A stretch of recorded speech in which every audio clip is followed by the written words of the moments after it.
மேஷ ராசி. மேஷம் சொன்ன உடனே வந்து பார்த்தீங்கன்னா எல்லாத்துலேயும் இதான் ஃபஸ்ட்டு ராசி, எல்லாத்துலேயும் இவங்க தான் பர்ஃபெக்டாக இருப்பாங்க, கரெக்ஷன்ஸ் பார்ப்பாங்க, பர்சனாலிட்டி டெவலப்மெண்ட் அதிகமாக இம்ப்ரூவ் பண்ணக்கூடியவங்க, எந்த இடத்துலையும் தனித்தனிமையாக தெரியணும் அப்படின்னு நினைக்கக்கூடியவங்க, அதிக டென்ஷன். அதில் இன்னொரு விஷயமா நம்ம பார்க்கும்போது பார்த்தீங்கன்னா இவங்க டென்ஷன் பார்ட்டி, எல்லாத்துக்கும் சட்டுன்னு கோபப்படக்கூடியவங்க, பிபி அதிகமாக இருக்கும், இந்த மாதிரி நிறைய விஷயங்கள் நம்ம கேள்விப்பட்டிருக்கோம். மேஷ ராசின்னு அப்படின்னு பேசும்போது வந்து பார்த்தீங்கன்னாக்கா இந்த ராசியுடைய அமைப்பு அப்படின்னு எடுக்கும்போது சனியுடைய கர்மாவை அதிகமாக பெற்ற ராசி.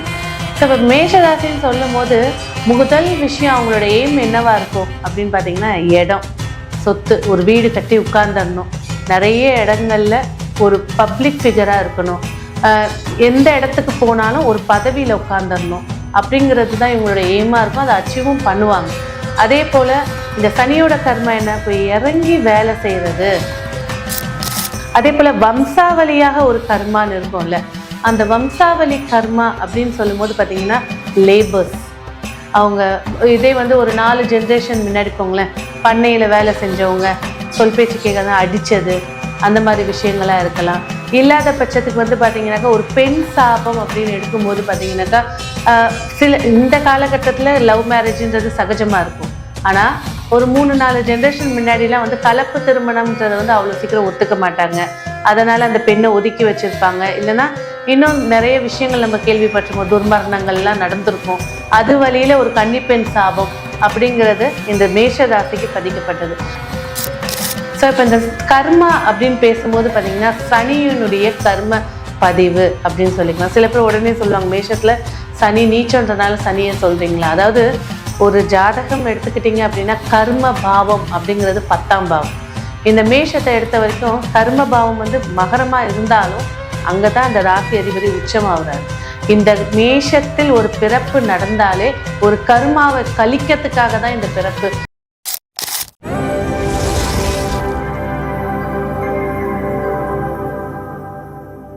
கேம் சேஞ்சர் லக் சேனல் நேயர்களுக்கு அன்பார்ந்த வணக்கம். இப்போ நம்ம பார்க்கக்கூடியது அப்படின்னு பார்த்தீங்கன்னாக்கா 12 ராசிகளில் இருக்கக்கூடிய கர்மாக்கள்.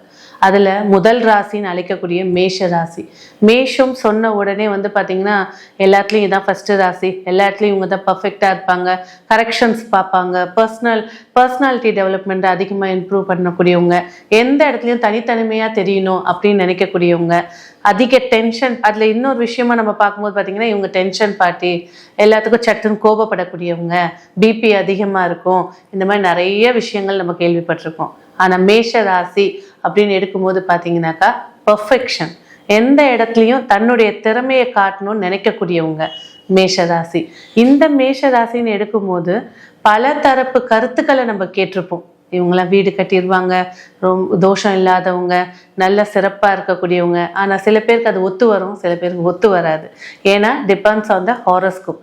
சரி, இப்போ மேஷ ராசின்னு அப்படின்னு பேசும்போது வந்து பார்த்தீங்கன்னாக்கா இந்த ராசியுடைய அமைப்பு அப்படின்னு எடுக்கும்போது சனியுடைய கர்மாவை அதிகமாக பெற்ற ராசி. ஸோ இப்போ மேஷ ராசின்னு சொல்லும் போது முதல் விஷயம் அவங்களோட எய்ம் என்னவா இருக்கும் அப்படின்னு பார்த்தீங்கன்னா இடம், சொத்து, ஒரு வீடு கட்டி உட்கார்ந்துடணும், நிறைய இடங்கள்ல ஒரு பப்ளிக் ஃபிகராக இருக்கணும், எந்த இடத்துக்கு போனாலும் ஒரு பதவியில் உட்கார்ந்துடணும் அப்படிங்கிறது தான் இவங்களோட எய்மாக இருக்கும். அதை அச்சீவும் பண்ணுவாங்க.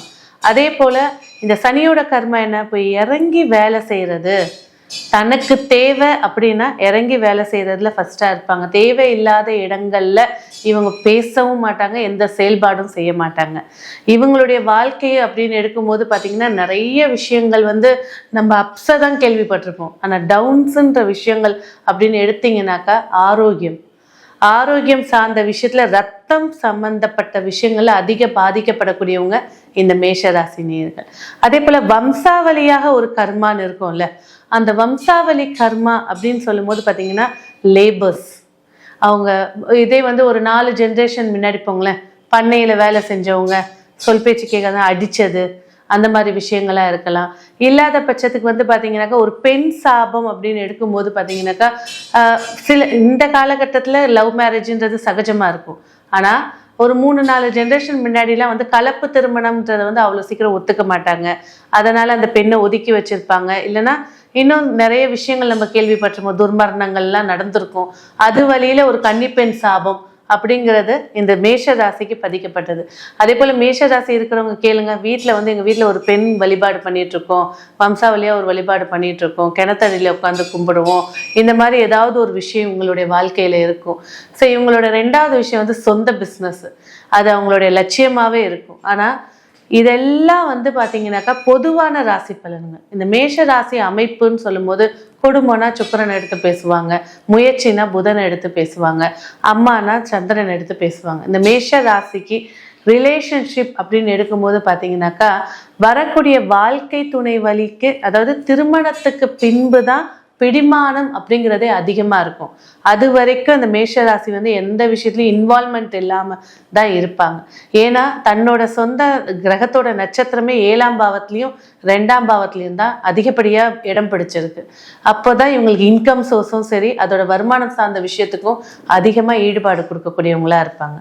ஸோ இப்போ இந்த கர்மா அப்படின்னு பேசும்போது பார்த்தீங்கன்னா சனியினுடைய கர்ம பதிவு அப்படின்னு சொல்லிக்கலாம். சில பேர் உடனே சொல்லுவாங்க, மேஷத்துல சனி நீச்சன்றனால சனியை சொல்றீங்களா? அதாவது ஒரு ஜாதகம் எடுத்துக்கிட்டீங்க அப்படின்னா கர்ம பாவம் அப்படிங்கிறது 10ஆம் பாவம்.